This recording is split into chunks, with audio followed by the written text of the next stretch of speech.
I'd like to welcome everyone today to our Clean Start perspective. We've been doing a couple Clean Start perspectives focusing around the water issues and the solutions in California. For those of you that don't know, the overwhelmingly majority of our water usage is in agriculture. So if we want to address our water issues, it has to address agriculture. So we've been focusing on the activities that are happening in the valley, specifically ones around Fresno State. And we've had some good discussions with the Center for Irrigation Technologies, with their Director of Education and Laura Ramos, and also Dr. Charles Hillier there. So I encourage you, if you really like the conversation that we're having today, to go check out those recordings. Now, Clean Start is supported by SMUD, Chico Start, Fresno State, the Wet Center, who we're again talking with today, Witten Law, Moss Adams, and River City Bank.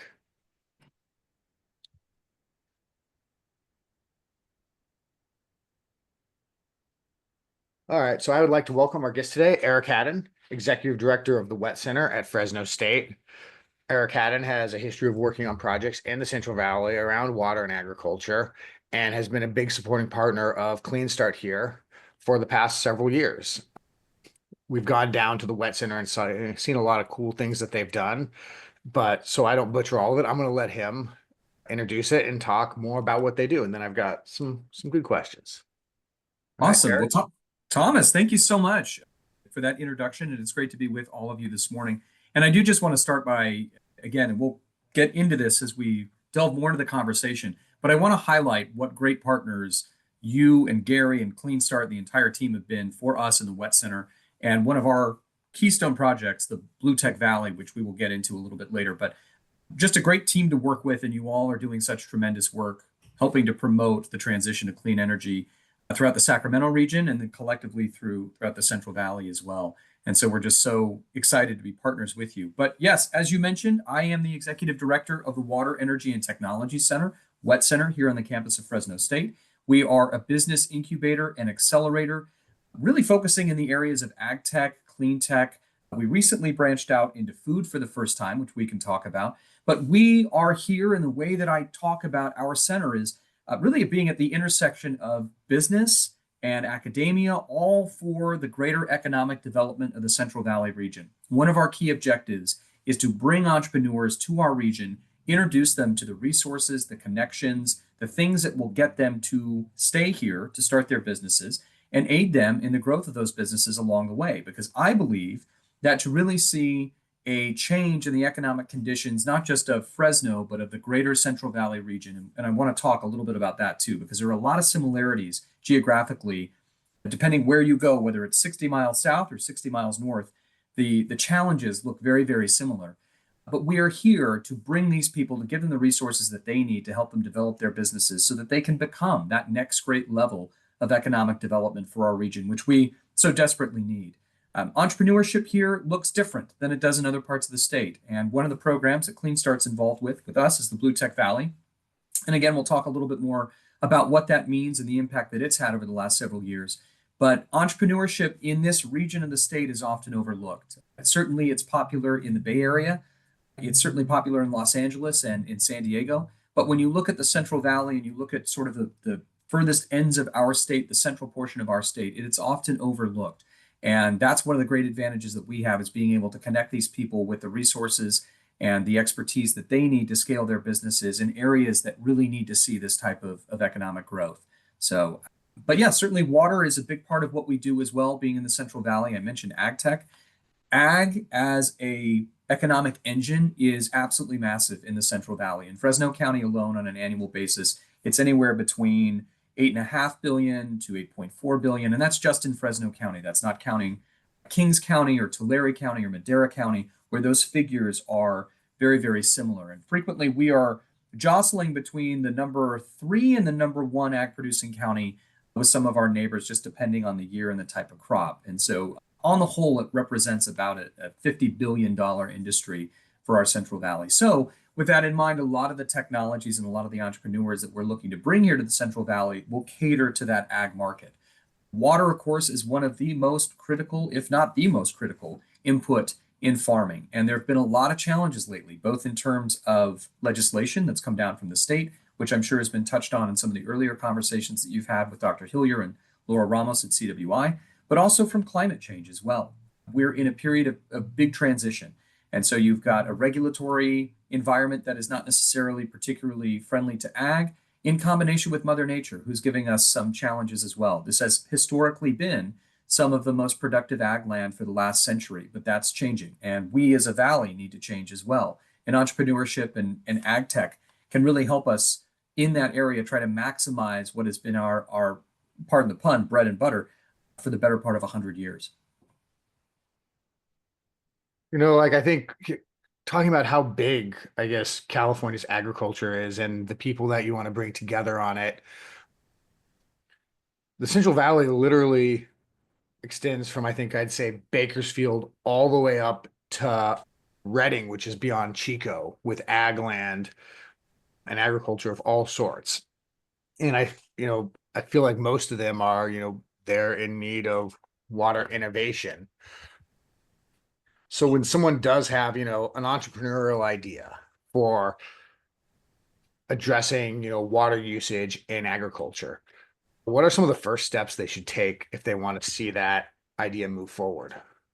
Yeah, so we run into this a lot. Entrepreneurs that start their journey with really no idea of what resources are available to them. And that's why we're so thankful when they find the Wet Center and they find us or the Blue Tech Valley, because we're able to refer these entrepreneurs amongst a network to the experts that are able to help them.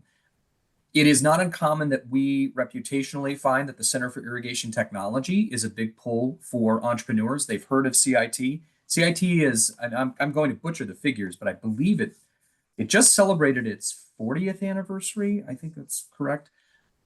But it had a reputation that far exceeded anything that we've ever done here at the Wet Center. And so a lot of entrepreneurs in the water space know of or have heard of CIT and come to CIT looking to do that independent testing. One of the advantages that we have at the Wet Center is that we're able to then work with these entrepreneurs to develop the business side. So CIT can focus on the testing and the product development, whereas we can help them with marketing, sales, connections, customer introductions, all of the things that an entrepreneur would typically need to accelerate their business. That's really where we can come in. And I think that's often one of the things that's sort of misunderstood about CIT and the Wet Center. How do the two integrate? It really is this great relationship where we're able to test and validate water products while also providing business expertise, marketing expertise, physical space as well. One of the things I didn't mention is that we have offices here on campus at the Wet Center where entrepreneurs can start their businesses. So really trying to give them a full suite, a complement of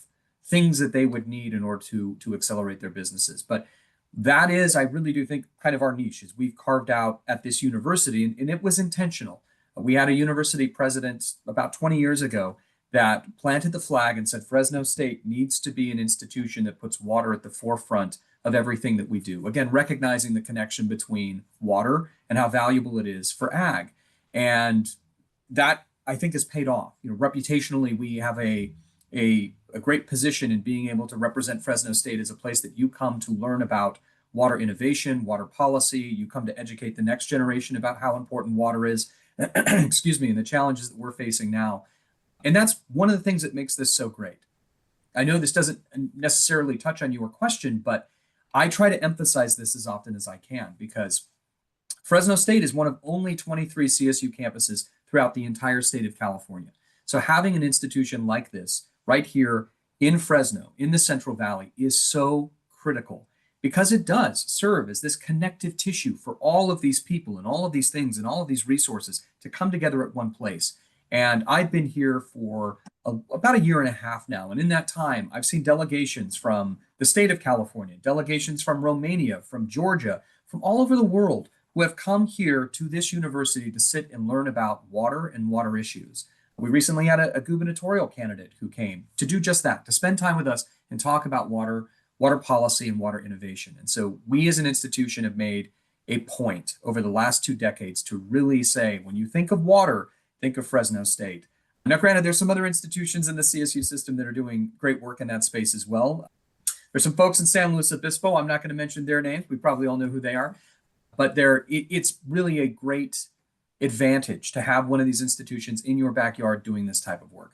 Yeah. So you guys got the California Water Institute, the Center for Irrigation Technologies, the Wet Center, and then Blue Tech Valley, all Mhm. focused around bringing, I guess I'd say, like you said, like policy, existing farmers and people that are dealing in ag, new technologies, and trying to bring them to market. Now, we talk at CleanStart a lot about, how do you test your idea and get validation for your innovation, that it's actually going to work in the market, not that, it's really cool, but that someone's going to buy it. Now, farmers are notoriously fiscally conservative, I would say, Mhm. and risk adverse, because a small thing could wipe out or change their entire farming for a year that can have major fiscal impacts and on just not that year, but future years.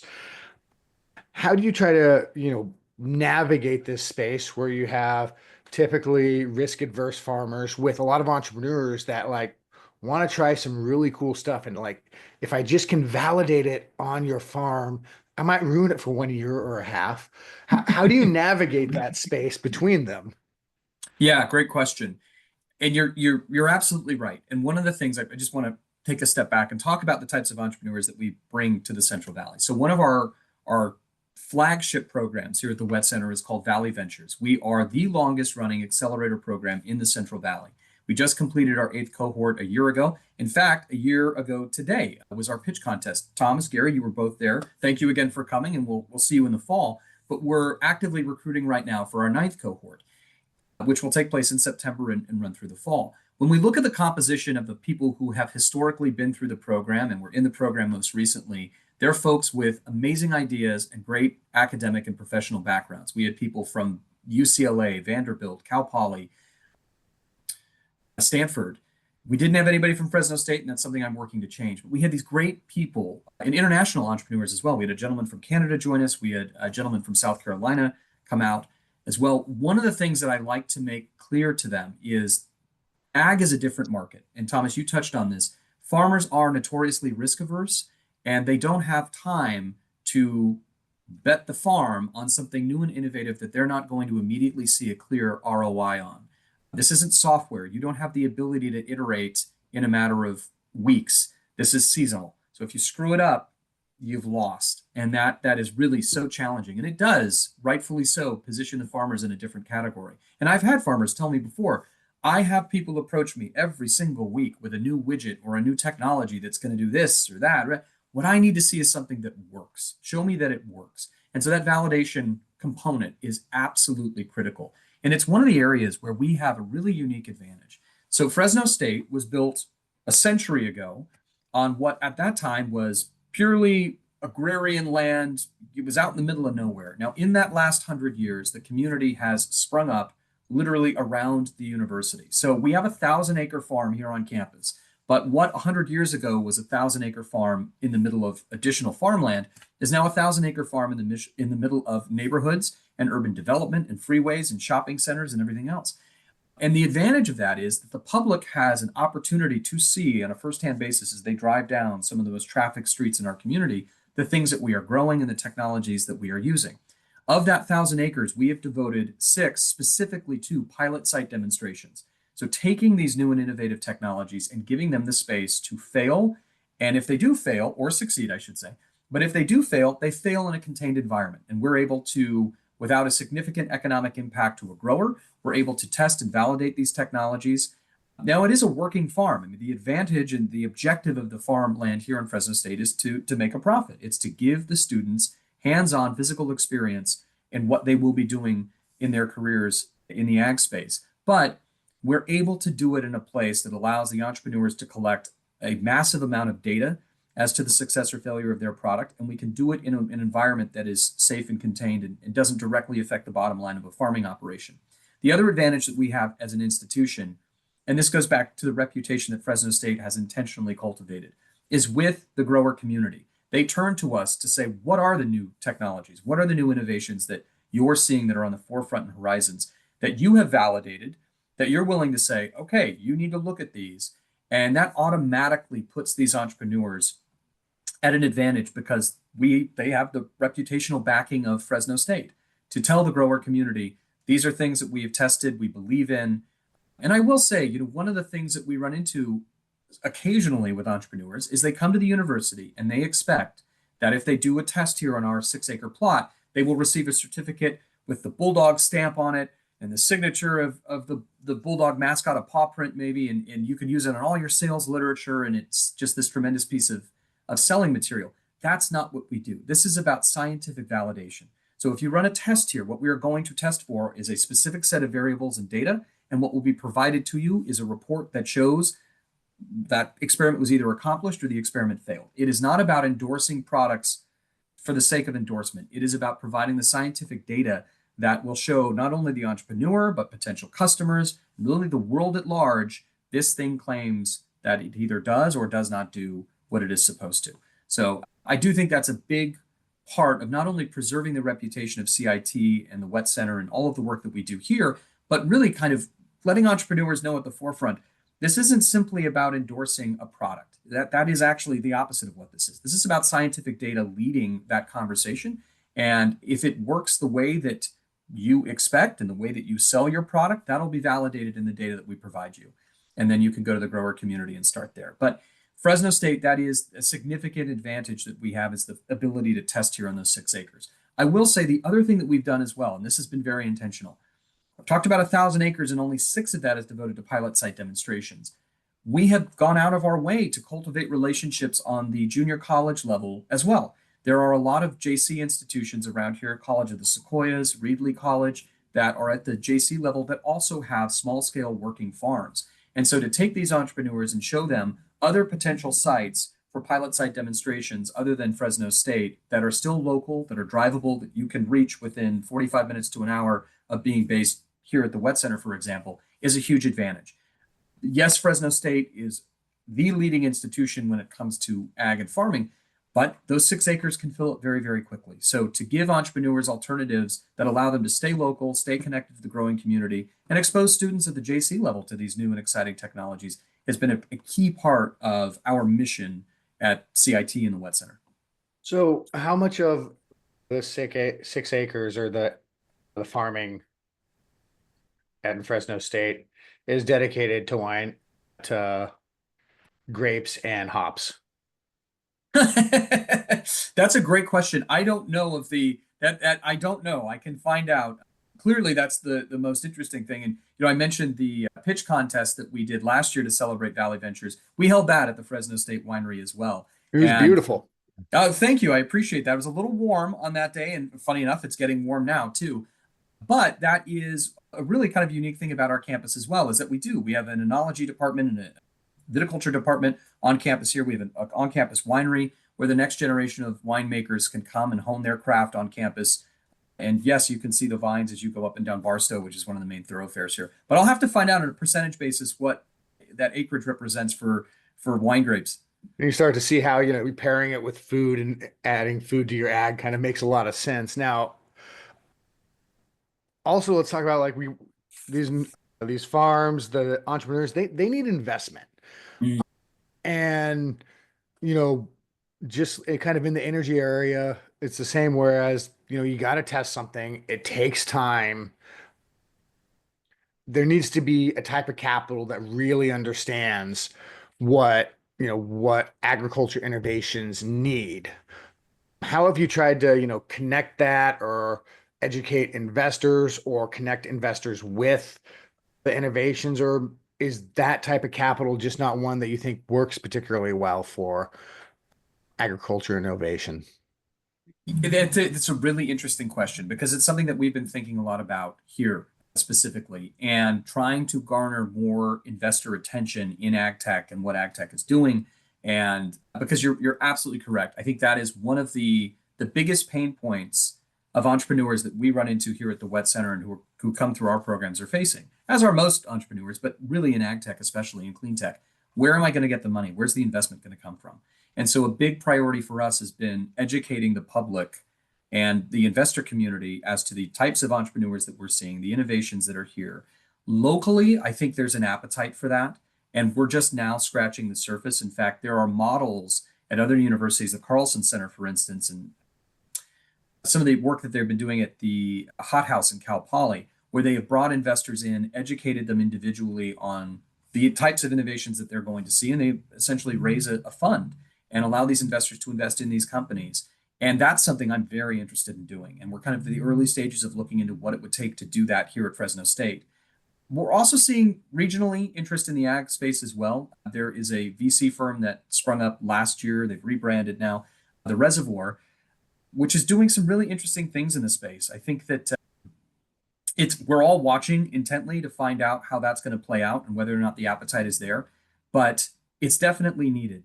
I think one of the challenges that we have is that venture capital and the investment community has historically overlooked the Central Valley. And rightfully so. I mean, a lot of this is based on deal flow, and you're going to find deal flow in the Bay Area, and you'll find deal flow in Southern California. But looking to the Central Valley to find deal flow is typically very hard. There is a venture capital firm in Bakersfield that I was speaking to probably about 6 months ago. And the point they were making is we want to see a company that's going to have $10 million in revenue within the next 3 years. And for ag tech companies, that can be steep. And for a lot of the entrepreneurs that we're running into, that's really steep because they are very early stage. It doesn't mean it's not out there, but I think to answer your question, one of the things that we need to do is educate the investor community on these entrepreneurs, on the technologies they're bringing to bear, bring in the grower community to vouch for the fact that these are impactful technologies, and then really locally try to cultivate that interest in helping these entrepreneurs reach the next stage because some of this stuff really is game changing. Yeah, you'd mentioned about like testing before, and I really wish that there was a way that, the Central Valley could explain to the investors that we're doing a lot of de-risking and testing of these technologies, that you can go somewhere and get, 100 companies that can promise you 10 million in revenue. And you can say, okay, there's a path. They probably won't do it because there's so much risk. They won't be able to do it because there's so much risk. But you can come to the Central Valley, come to the wet center, up to, to all or up to, Chico Start in Chico and see like, hey, we spent time validating, de-risking these technologies, testing them with customers and validating them so that your risk is lower. So, maybe it's not a $10 million company, but where it's a whole lot more likely to be profitable for you and generate a return. And kind of speaking of return, how do you kind of measure returns in the water space? Is it, because you have two things, you have reduction of cost, reduction of penalties with the Sustainable Groundwater Management Act, but you also have, can I increase my revenue by being able to grow more on it? And I think, one of the quotes we got from Dr. Hillier, he said it used to be that no one ever got fired for having too much water or too much, adding too much fertilizer to the crop because it was always like, okay, we're going to go bigger and, it's better to try to go bigger than cut these costs and not have enough. But it sounded like that reality was changing. How are the farms and entrepreneurs trying to connect with them, balancing these potential returns by either cutting cost or increasing revenue? Yeah, I think right now, I think Dr. Hillier's right. The change that we have seen really over the last 10 years, and I think regulation has really driven this. And I'm sure either Dr. Hillier touched on it or Laura may have touched on it as well, but the Sustainable Groundwater Management Act has been a transformational piece of legislation. Typically, folks will use the term transformational in a positive context. This is transformational, not necessarily in the most positive context, or I guess it really depends on sort of where the lens in which you're viewing this issue is. Sigma was a piece of legislation that came out 10 years ago. We just hit the 10-year anniversary this year. And it is designed to mitigate the amount of groundwater that is being withdrawn from the aquifer. So in the Central Valley, we depend on the snowpack for surface water or groundwater. And because weather events over the last, well, really 20 years have been erratic, and they seem to only be getting more erratic recently, that surface water availability is becoming less dependable. We've had to shift to ground. In addition to the types of crops that we're growing here, a lot of nuts, these nut crops, almonds, pistachios, are water intensive crops. So farmers have been going to ground, pulling out massive amounts of water from the ground. And if you look at, and we won't get into riparian rights in the history of California because it's a fascinating topic, but probably out of scope for this conversation. Another podcast. Yeah, exactly. The technology that we are using now has really kind of, in a lot of ways, The regulation didn't necessarily keep up with the technology. So you have pumps that are able to withdraw 2,500, 3,000 gallons a minute from the ground, massive amounts of water to irrigate massive amounts of land, to irrigate massive amounts of water intensive crops. And that forced the state to really look at how much was being withdrawn from the ground. The problem is when you are overdrafting from the aquifer and you're not allowing suitable time for recharge, you have what's called subsidence, where the aquifer collapses on itself. Once that capacity is lost, that's permanent. You will never recharge that aquifer to the amount of specific capacity it had pre-subsidence. And so it's really, and there are areas here in the state, in the Central Valley, if you go out to the west side, where you can see these posts that were planted decades ago, and you can watch the land literally sinking as a result of the subsidence and withdrawing from the ground. And so the state of California, in an attempt to make groundwater sustainable, allow us to match the recharge of the aquifer with what we are withdrawing from the ground past sigma. And so for one of the first times, farmers are having to seriously quantify what it is they're withdrawing from the ground. And this has caused a sea change in ag operations, in ag efficiency. There are various estimates out there that looking ahead, we will have to fallow anywhere between 500,000 to 1 million acres of farmland. And so it's really, again, transformational, but not necessarily in the most positive of contexts. And so water technology, to get to your question, right now it's really about water savings and water efficiency. What can I do with as little water as I have available? How do I maximize the efficiency of that water? And it doesn't necessarily have to contribute to greater yields. It has to allow me to maintain what I have been doing for the last several decades in terms of yields. I just need to use less of it. Fortunately, there are a lot of companies, I know we're talking about new startup innovations, but there are a lot of existing companies in the water space as well that are here in the Central Valley. A lot of Israeli companies, Jane Netafim, was an Indian company, I think it's been sold again, that are in the irrigation space that have really devoted a lot of their product development towards that same problem. How do you maximize water efficiency in these products? Because that's the question of our time. If we are being limited, if we're not getting as much surface water because of climate change, and we're being limited on the amount of water that we can withdraw from the ground, what are we going to do? How do we maximize the water that we do have and make that more efficient? And that's the question of the day, because to fallow 500,000 to 1 million acres, I think it's one of these things where if you're not familiar with ag, the trickle-down effects people don't really understand. You say, well, fallow it, what does that mean? It means to take it out of production. Well, that also means that you need fewer farm workers, you need fewer farm managers, you're not buying as many pesticides, you're not buying as much drip tape or filtration equipment or pumps. All of that has a trickle-down effect to the local economy here. So you're talking about an impact that would be hundreds of millions, if not billions of dollars in lost economic production in the Central Valley if this comes to pass. To that end, I will say there are people that are really taking some interesting and unconventional takes on what to do. So if this future is inevitable, or we do, because I think everybody's sort of clear that there will be a portion of existing farmland that will need to be fallowed if we are going to hit some of these regulatory requirements. So if you do that, what do you do with the farmland that's left? I was in San Francisco 2 weeks ago at Climate Week with an entrepreneur that's going to join our 9th cohort of Valley Ventures, talking about agrovoltaics. His name is Greg Rosen, and he's just started a company called Double Land. And agrovoltaics is an interesting space. People are thinking about that as an alternative use for farmland.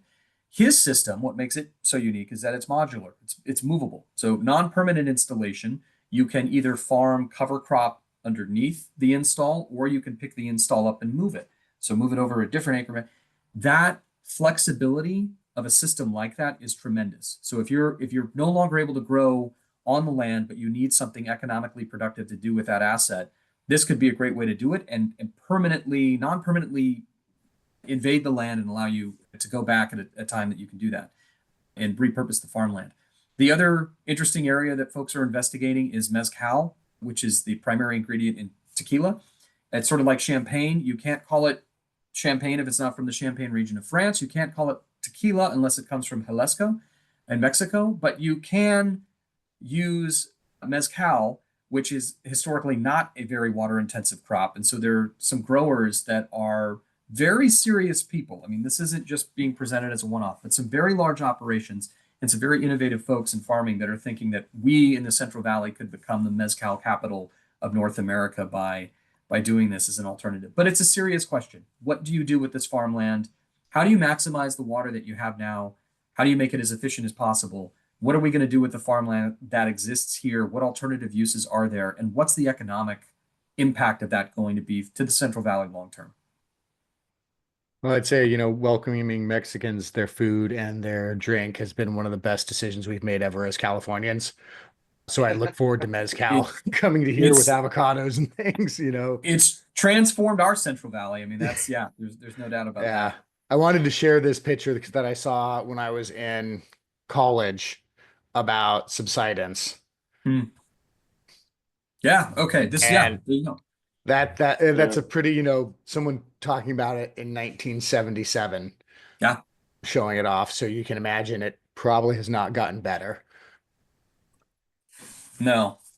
And I just will say, an additional, I'm a big fan of reading and articles and interesting. There's a book here over my shoulder called The Dreamt Land that's written by a gentleman by the name of Mark Arax, who is a local writer. He's written for the LA Times, he's written for the Atlantic.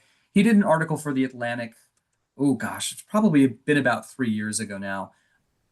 But talking to folks in the water space here in the Central Valley, one of them who is a good friend personally, he's also a friend of the university, but really talking about the technology and the innovation in the water extraction space, in pumping specifically, and its ability to withdraw massive amounts of water, things that we never really could have anticipated or intended a century ago.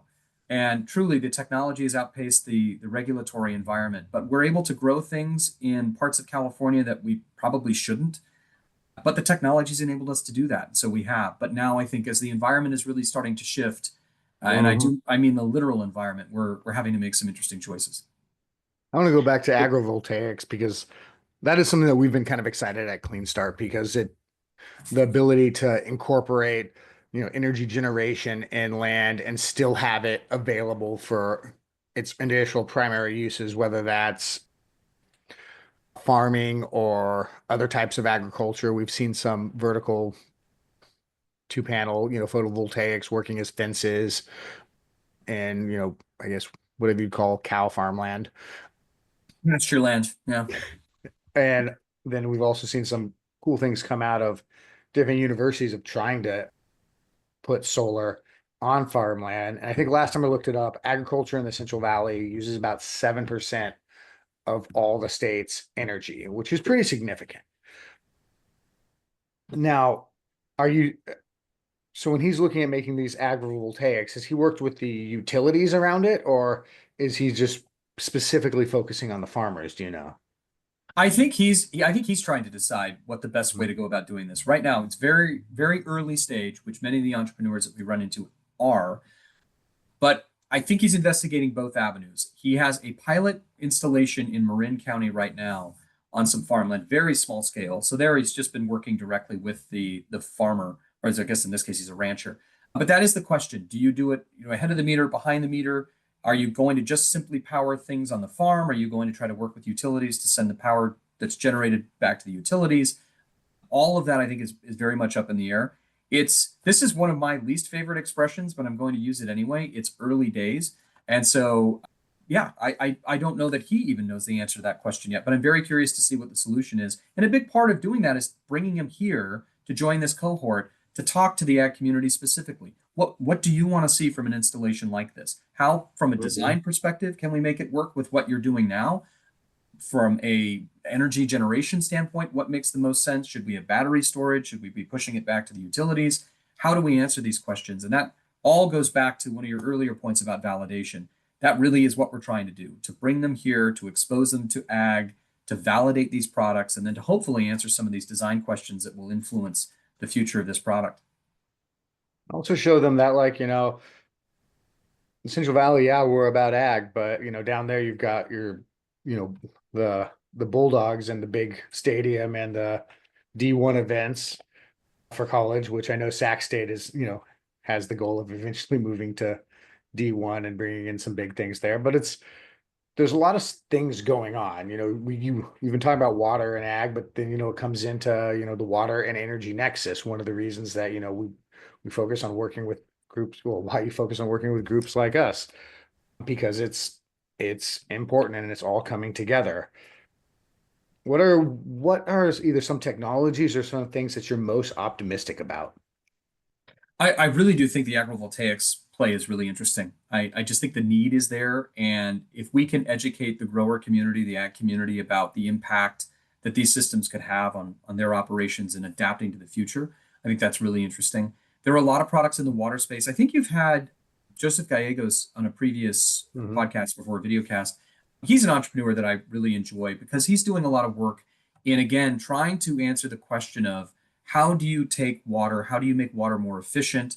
Are there other implements that we can use to try to make water more efficient? The biochar space is really interesting. This idea of the biocircular economy and what do we do with the ag waste?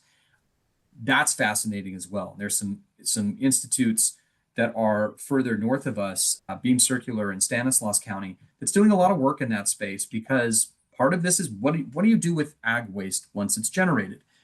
This is kind of and it does fit in the nexus of what you're asking about in terms of clean tech and clean energy. One of the things I want to make clear to people who don't understand the Central Valley and Fresno specifically is we also have some of the worst air quality in the entire nation and have for some time. We have failed to meet the EPA standards that were set in 1997. And we only recently, there was a state piece of legislation that was passed in 2003 to ban outdoor ag burning that just went into effect this January. And this is a very simple concept. You can't take ag waste and you can't set it on fire outside. And while that might not seem like a very long time, I was in high school when that was first proposed. I'm now nearly 40. So it gives you some indication of the time that it took and the pushback that we saw from something as simple as you cannot set ag waste on fire outside. And again, in a region that is plagued with healthcare inequalities, air quality issues, we're not doing ourselves any favors. So trying to figure out how can we be more efficient, not just in how we are growing these things, but what do we do with the waste that is left is a top priority for us, at least it should be. So the biocircular economy is something I'm really interested in because we need to figure out what to do with all of this ag waste. We can't set it on fire. That's not helping. It's certainly not helping the air. But what are we going to do with it? Are there ways that we can take almond hulls and repurpose it? There have been some really interesting technologies in that space in terms of entrepreneurs that are thinking about potentially using it as fibers for clothing. Or there was another entrepreneur I met that was interested in powderizing it to try to turn it into injection molding material. But there's a lot of space, a lot of need for innovation in that space. We're just scratching the surface, but the inputs in terms of ag waste, that's bountiful. We have that in spades. Now the question is, what do you do with it and how can you be productive with that? Yeah, I know with all the partners that we talk to, agriculture, or even forest waste from, fire prevention or after fire, waste. It's trying to figure out what do we do with it and how do we make it something productive. I remember back in high school having clean air days and having football practice canceled and being lectured about the people in Sacramento canceling our football practice, which was not an enlightening moment in college or in high school. But yeah, so you guys have the Valley Invention Accelerator that's going to be coming up that people need to pay attention to. If you're looking in water, you have to look at, the entire, ecosystem from the California Water Institute, the Center for Irrigation Technologies. There's too many acronyms. That's part Well, of here's the thing is like it wouldn't be so bad if I it. didn't mix up all the words and go, Center for Water Innovation, California Institute Technologies, Water Energy and Technology. That's the Wet Center. That I know one's that. easy. I Blue Tech biased, but Valley sure, right. Consortium, Yes. which you mentioned Cal Poly there, but I believe they're part of your consortium, so they're an ally. Yeah. Actually, if we can, because we've touched on it, we've sort of talked about it, but I want to draw some attention to the Blue Tech Valley and Yeah. why that's important. And it's really interesting. We're here based at a university, and the just to back up a little bit, I mean, I think that we are living in a time right now where everything that is seemingly devoted to research or science is viewed in a negative light. It's waste, fraud, and abuse. It's too expensive. It's we gotta cut everything and dodge everything. And I will admit, I think there are always room for efficiencies in any types of organizations and certainly government. However, there are those programs that, if not for government investment, they simply wouldn't exist. And the Blue Tech Valley and the program that is supported by the Blue Tech Valley, which is something really innovative that the California Energy Commission has put together over the last decade, is one of those types of programs. It is designed specifically to bring new technologies and entrepreneurs to the regions of California, to develop these new technologies, to bring them to market, many of which straight away, we talked about the investor community, they could not be venture backed. It just economics don't make sense. But this program is allowing these entrepreneurs to continue developing their products because the environmental impact that they will have in California is immense. And not just California. If it'll work in California, it'll work globally. But it's because the vision of the CEC decided we need to do this in a way that we can spread out these innovations across the state, support all regions of the state, that we're able to talk today about what the Blue Tech Valley is.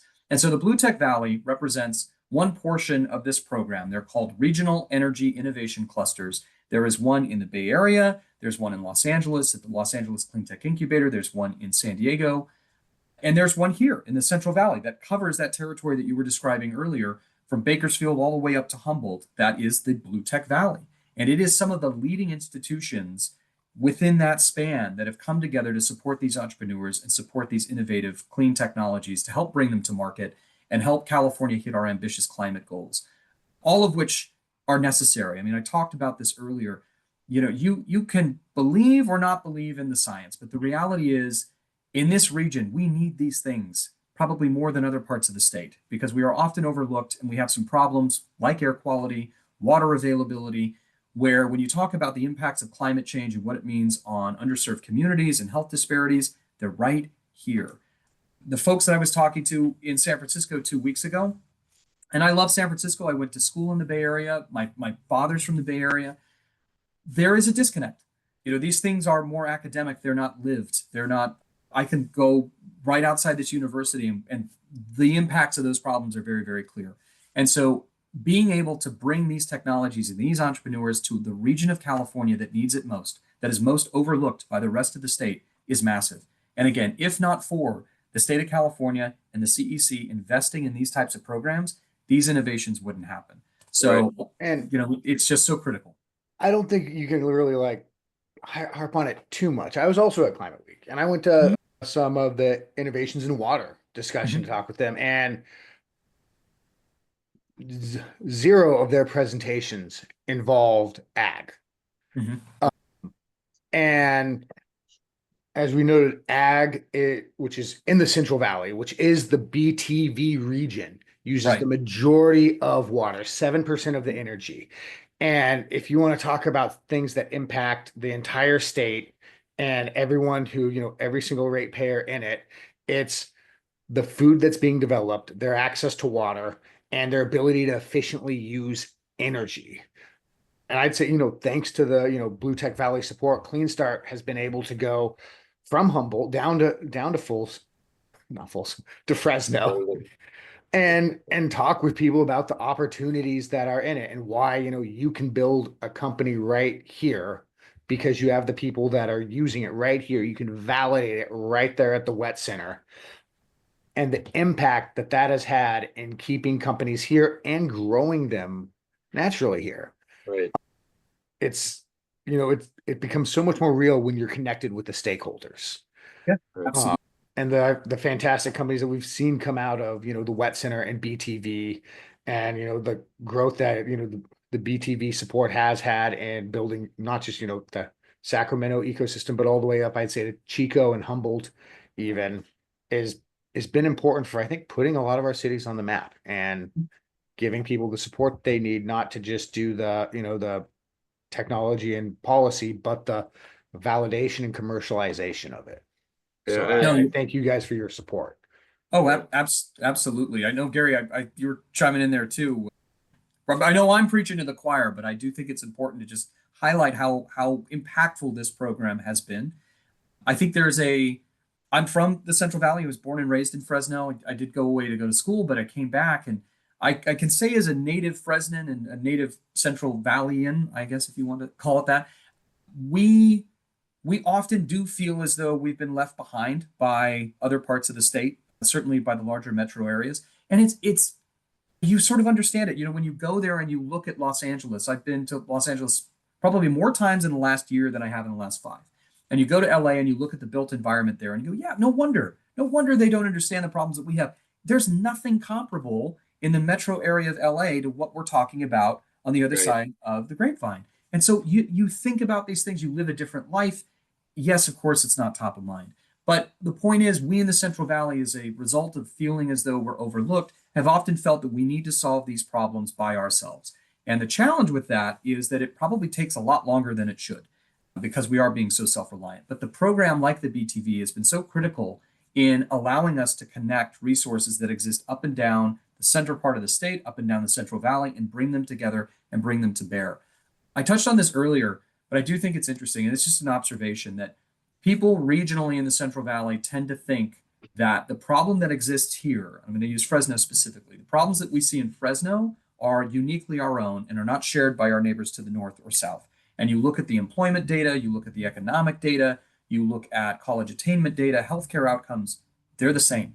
They're the same groups of people. It's the same types of problems spread throughout this valley of ours. And so these are shared issues. And if we can work together and bring all of us together to contribute, the outcomes are going to not only be more efficient, we'll see those innovations more quickly. So I think that does require a little bit of a philosophical change because we're not competitors, we are collaborators, and we all need the same things to happen. So yeah, the BTV has just been critical in bringing us together. I'll also say Well, in the Central Valley here, we make hella better beer and wine than anyone else, and that's from Fresno to Chico. There you go. Absolutely. there you go. Gary. Well, I do think it's important to emphasize, you talk about the $50 billion economy of the Central Valley in ag. And when you look at all the statistics, where predominantly did the vegetable crops come from? Where does the fruit and nut crops come from? There's so many things the rest of the country depends on that are here. And, I think we need a bold vision to how you make that even more. And just a small part of that, we had the session with Gallegos earlier, the whole idea being buried irrigation, the inefficiency of ditch irrigation and the evaporation of the water there, put the water right in the root zone.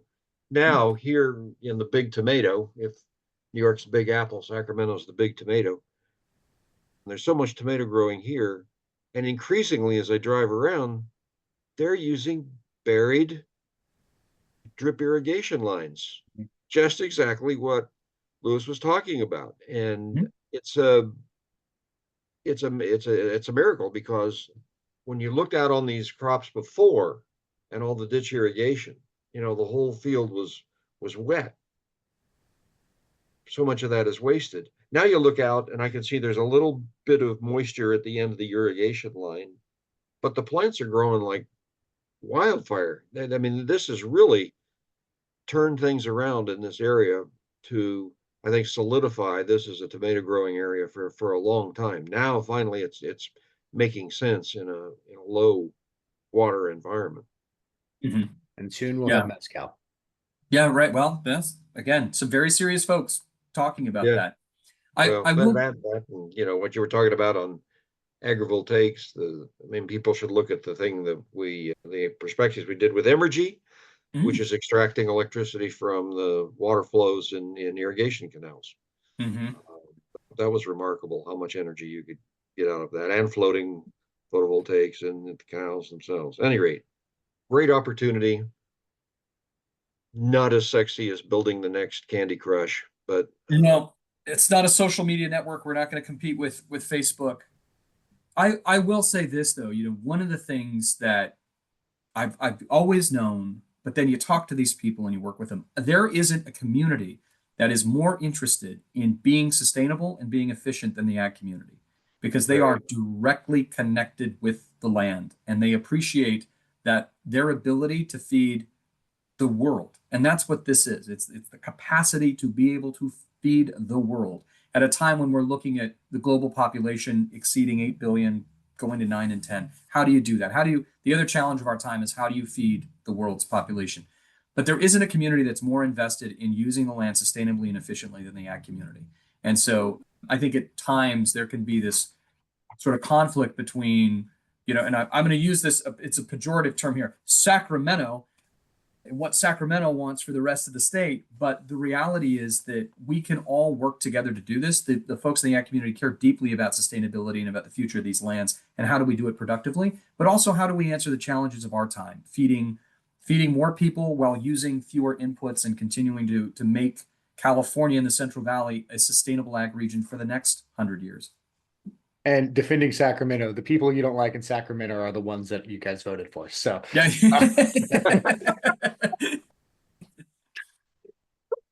But yeah, any last kind of call to action, how people can engage with you, and where they can get involved in this?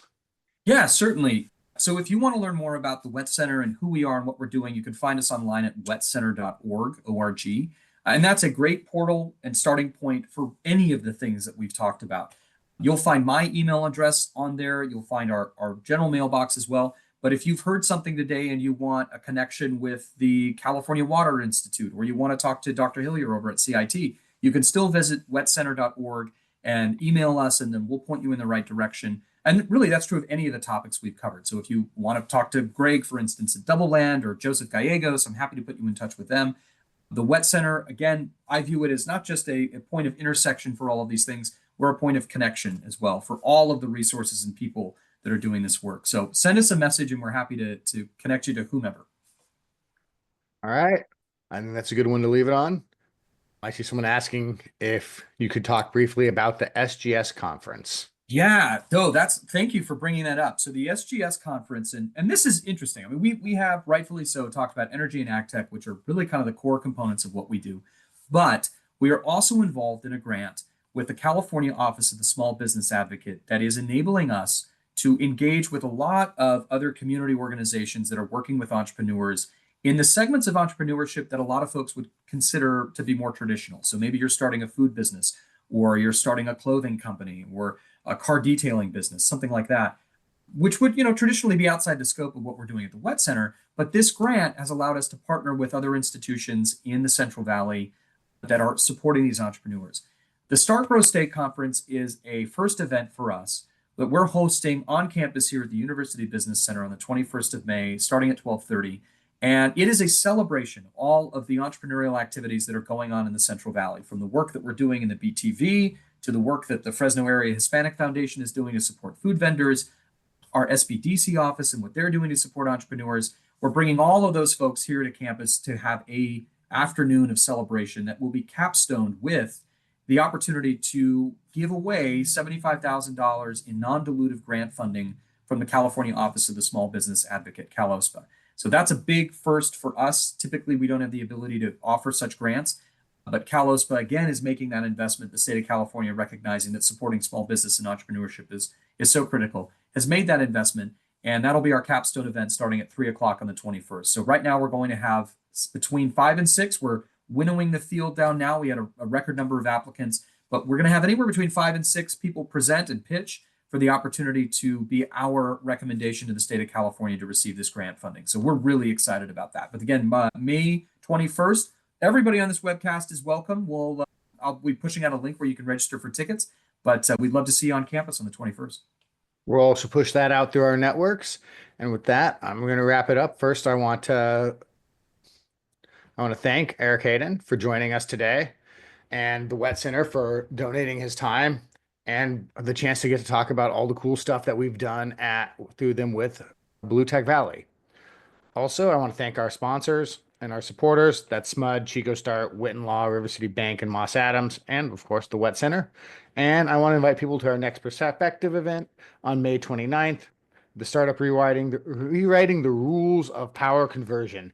If that sounds wonky to you, it's going to get a little wonky, but we're going to also still focus on how this impacts the market. So don't miss out on that. And don't miss out on the 21st joining Eric at the Wet Center. Thank you for attending. Please connect with us and hopefully see you all in the future. All right. Bye.